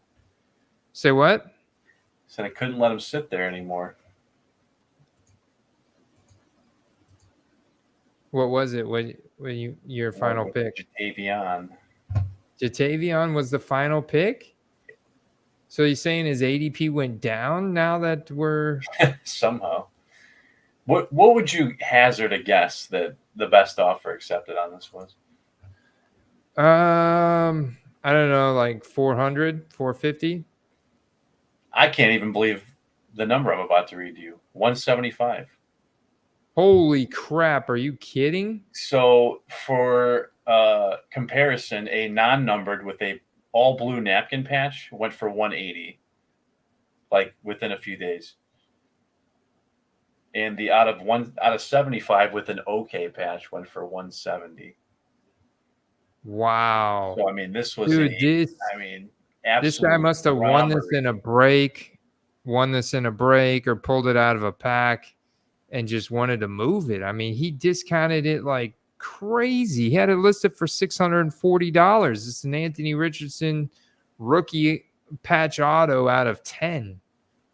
That's nuts, man. Well, don't use this as your comp, Victor. No, absolutely not. I'm having trouble seeing any with the 00. All the ones that came up have his jersey number on it. Well, that's nice. That's good. I mean, I would think that it's going to sell for similar to what other comparable cards. I think didn't Victor mention he had seen one from an Origins insert passing stars auto out of 8. Well, I'm wondering how much that one sold for. But I'm gonna say I would hold firm on this at least $750 to $1,000. I know there's a little bit of there's been a little bit of devaluation on Origins over the past year or two. I would say, Steve, don't you agree? I think it's dropped down a little bit. A little bit, and I think it's just mostly because of the like the edges and the corners. You'll get some whitening on them because of the cardstock and the thickness. Yeah. Typically, that's why it's not advisable to grade these unless you have like an absolute grail condition version. But I mean, there's absolutely zero reason, like you said, unless this guy was basically just won this card for, his break spot or whatever, to take that money. I mean, even the break spot, wouldn't you think that you would have spent $100 for a Colts break spot? I mean, I don't know. I would think so. When he's the only draw auto in the product, I would think, but yeah, again, two things: don't use that as your comp, and B, just goes to show you that no offer necessarily is a bad offer. Obviously, yeah, the guy gets upset about it, obviously, then he's into it for more than you offered. But it definitely doesn't hurt to at least reach out and make the offer. The worst they can say is no. Yeah, man. What a crazy story of a lowball offer getting accepted. Wow. Great way to end the stream right there, Steve. That's a beautiful nugget for the guys to take away, especially if you're new out there just getting in, like I know some of you guys are. So great stream tonight, Steve. We got to kick off our division by division breakdowns and obviously do more drafting every week along the way. It's been a lot of fun tonight, Steve. I to see everybody again next week. Yes, sir, man. And have your thinking caps on. We're going to be doing a little more drafting as well. Maybe Andy's location won't fail us this time. Have your phone on hand just in case next time. Oh, it's on hand, but I have a dual browser setup now. We'll be good to go. I'll be able to boom pop right in there. All right. Yeah, baby. All right, guys. All right. Peace. Peace, everyone.